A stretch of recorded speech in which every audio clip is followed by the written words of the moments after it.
if you guys gonna make the dance or not because the price just went up. And that's the league, right? It's constantly evolving, man. And I just feel like when I watch this team, it never freaking evolves. It stays the same.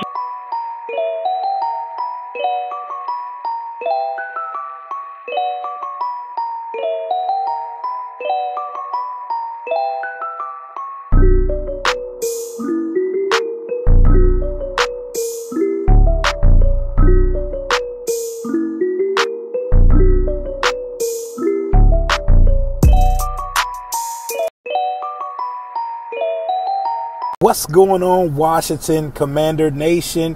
It's your boy Rio with the latest and greatest on the Rambling with Rio YouTube channel, where we ramble about the Washington Commanders. And today is Thursday, May 19th. We're a week past the schedule release, and I got a schedule release special coming up next week for you guys with my group chat boys, Tay and Todd of the Tay and Todd podcast. My boy Jalen from Bleeding BNG, Alex, Zach, you know the gang. And we definitely are going to get into it. We're going to raise the stakes, and we're going to keep it fun, interesting, and we're going to give y'all our honest takes on game-by-game predictions for this Commanders 2022 season. And I'm hella excited to get to it. I've taken a week or so off, a little bit of a hiatus just to get my mind right, clear my head, and get back to this content. I'll also be attending an OTA's practice sometime next week or so. So I'll have content coming out there as well. Just know the content is coming. It's that slow time of the off season where we can see it, we can feel it. Football is going to be amongst us again very soon. But yesterday, former Washington player and analyst, he was the color commentary for the team last year. We all know and love him.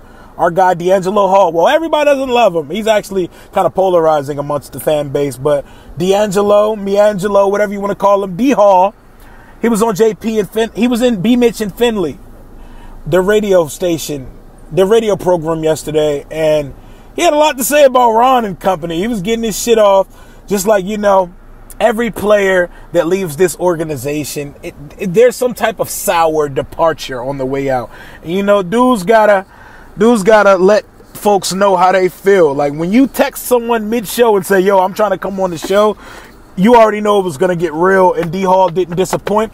But that's what today's episode is gonna be about. And before we get to it, this episode, like all episodes, are brought to you by at WSH on the Daily, at Washington on the Daily on Instagram, your number one source and news hub for our Washington Commanders. My guy Ray, he does a great job breaking all the news, having fan conversation, and putting a spotlight on Washington Commanders fans worldwide.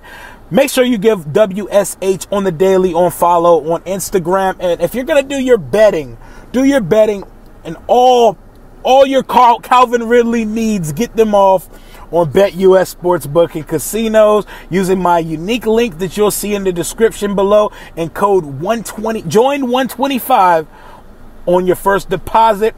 But yeah, let's get into it. DHall, Bmitch, JP Finlay on the radio program yesterday around lunchtime. He called in and said a lot of things. And honestly, I'm not mad at what he was saying.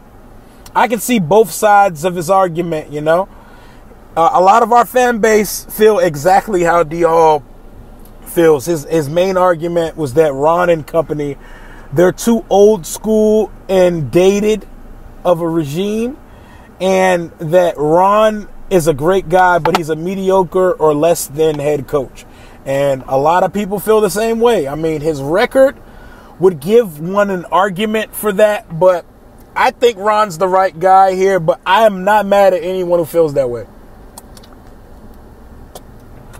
I'm not mad at all at anyone who feels that way, because there are times where it feels like the current regime lacks foresight, lacks a vision and a clear plan, and seem to be moving in slow motion when it comes to things like, no, I don't want us to fire up Commanders 1, the jet, and get back on our Vinny Serrato shit and throw any free agent that the common casual fan would know and just sign him with a blank check.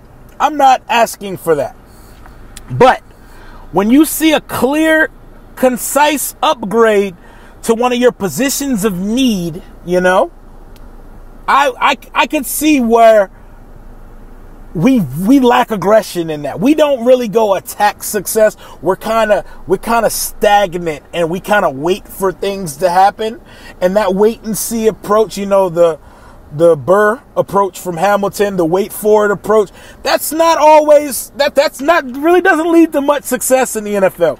But just going to DHall's argument, I can see why he says that, but I also can see the other side where DHall could be upset about his departure from the team that he says was mutual, it was amicable, and he left on his terms. But we know how that goes here, and he's being replaced by London Fletcher in the booth. I heard him. He said he saw Tom Brady get that 10 years, $375 on TV. That TV money's different. He said he's trying to be on the tube. I hear him for that too, because, you know, Deangelo Hall is definitely probably better suited for TV. He's making that NFL Network money. But yeah, man, I did disagree with some of the things he was saying though. Like, For one, he said Ron and company drafted Cole Holcomb. That was not the case. They did not draft Cole Holcomb, big guy. That was the last regime. And he compared Scott Turner to situation. He compared his situation and the tools he's had at his disposal to guys like Josh McDaniel, Sean McVay, and Kyle Shanahan. That's a fucking stupid ass argument to make, because Scott's had to play with like 9 quarterbacks in 3 years, and none of them were really good. Much of good at all, actually. We've probably had a bottom 2 to 3 quarterback room since Scott Turner was hired to be an offensive coordinator. And I can show you a bunch of film of games last year where receivers are fucking running open, and we'd have the quarterback with the processing speed or the arm to make the throws to get there. Like, literally go back and watch the Saints game, the Packers game, and the Chiefs game, and look how much points we left on the board. Also, the second Eagles game. But although I need to see better and more from Scott Turner, I'm not blaming him for the offense being a failure. Yes, he could do a better job of mixing things up, but he called good enough plays for us to have won games if we had a quarterback there to execute. And it's a little blind. It's kind of a blind way to look at it to say that the team didn't upgrade this offseason, because I will say it again. Carson Wentz is a significant and monumental upgrade to what Taylor Heineke gave us last year. And if you do not agree, I'm sorry. I'm not debating you, and I question your acumen and knowledge of the game of football. I will not take place in that argument. But back to DHall. He said the price of inflation and the price to win the division has went up because the Eagles they've attacked success aggressively this offseason. Yes, I agree, they attacked success aggressively this offseason. I also think they're a media darling right now. So everybody's sucking off the Eagles right now. And we know how that usually goes when that's the case. We were those guys last year. We were that team that people were saying, oh my God, if they're the quarterback away, if Ryan Fitzpatrick just puts up blah, blah, blah, blah, blah, this team wins the division easily. And that's happening right now with Philadelphia, you know. They signed James Bradberry. I told y'all we weren't getting James Bradberry, and not to get your feelings. Don't get your feelings hurt over it, because we're very frugal and we're very cheap. And I agree with DHall on the sense of, if you like a player, he feels a need, go sign him and let the money shit play itself out later. I don't know why fans try to be fucking Eric Schaefer, Rob Rogers, and be absolute cap mythologists. Like, fam, that's not our money. Like, why do fans worry about the salary cap? And they'll say, oh, but the Rams are in better position to go sign players and just not worry about that. Man, all teams can do that shit. The Eagles had about the same amount of money as us. I knew we weren't signing James Bradberry off the strength of Ron, and them just don't operate like that. They do not. They don't operate like that, bro.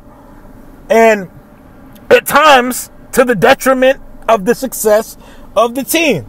So I feel where DHall is coming from saying these things. I feel the Ron is too old school thing. And he questioned whether Carolina truly developed Cam Newton as a quarterback and all these things. Like, he's saying valid facts.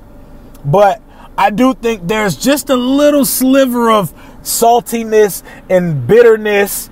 And I think his exit was not as on him and amicable and cordial from both sides as he'd like to paint it. But I feel where he's coming from. We've seen it time after time. Players that used to play here, players with unpleasant exit from the team, they load up the clip and they let bullets fly when it's time to speak on the team. And DHall could not wait to do so. He hit up JP and Bmitch like, yo, I'm in the garage chilling right now, and I got some things to say. And it was a very entertaining interview. It was good. He brought good points to it. Did I agree with all the points? No, I didn't. But I feel where he's coming from. And as a fan base, I feel where y'all are coming from, where you have displeasures with the way that Ron moves. But it's a big year for Ron and company and his regime in year 3. And I do think, though, that however you feel, root for the fucking guy and root for the fucking team to succeed, though. Like I'm not calling for the head coach's job every day on social media, bro. Like, what the fuck does that get? The season ain't even started yet. I think we're going to win 10 games this year. We don't win 10 games, everybody should get the pitchforks. Everybody should get the picket signs out and get ready to march on Washington, because if we suck or we don't improve this year, expect to see changes made, because we know the dweeb can't take but so much ineptitude, even though it's all that we've had here. That's why we've seen 1,000 quarterbacks, 1,000 coaches. We've seen changing and turmoil on levels that no fan base in the league could fathom or understand. Like, come on, like, there are teams like the Jags who can just suck in peace. They can just be ass in peace. We don't know that here in DC. But DHall, would love to get you on the show. I hear where you're coming from. You let it sing on the organization. I get it. I think just a tad bit of that is from a place of disdain and from a place of hurt. But I would love to get you on the show to talk about it. I enjoyed the interview with Bmitch and Finlay. And that's all I got for right now. Washington Commanders Nation.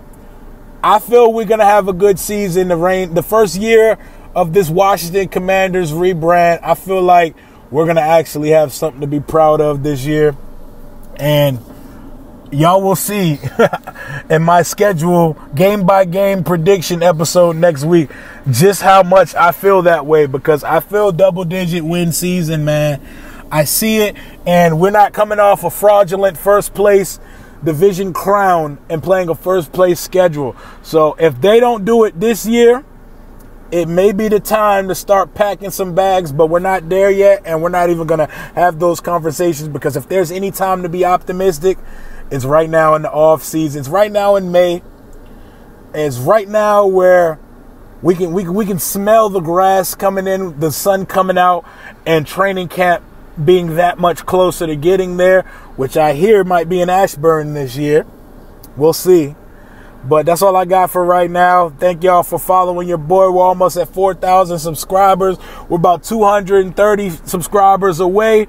You know what I'm saying? 1,300 away from 5,000, which is my next benchmark subscriber milestone. We're almost there. We're almost at 400,000 views on the channel. I appreciate you guys for tuning in, being patient with your boy, adding dialogue and interaction in the comments and in the live streams. I got more shit coming to y'all soon.